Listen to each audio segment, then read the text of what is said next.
Hello, safety warriors. I'm Radiant Raya, and today we're looking at how the condition of your vehicle directly impacts road safety.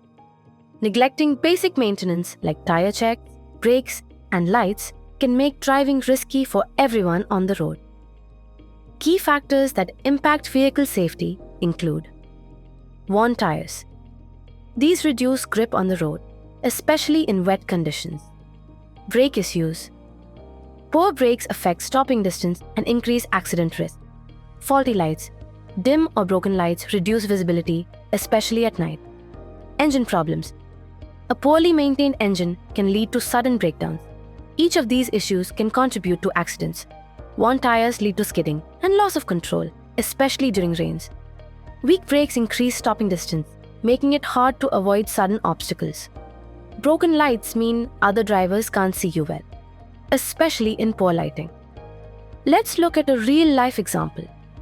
In 2022, a severe accident occurred on a rainy night due to worn tires and faulty brakes.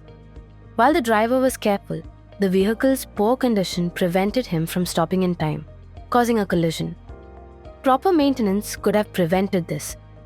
Studies show that poorly maintained vehicles are more likely to be involved in severe accidents. For instance, research indicates that vehicles with worn brakes are 30% more likely to cause fatal crashes. Proper maintenance reduces accident severity and saves lives. Now, it's your turn. Create a presentation highlighting the importance of vehicle maintenance for road safety. Include tips like checking tires, brakes, and lights, and regularly servicing the engine. Remember, a well-maintained vehicle keeps you and others safe on the road. Great job, safety warriors! Regular vehicle maintenance isn't just about performance, it's about keeping everyone safe on the road. Remember, worn tires, weak brakes, and faulty lights can lead to severe accidents, so keep your vehicle in top condition.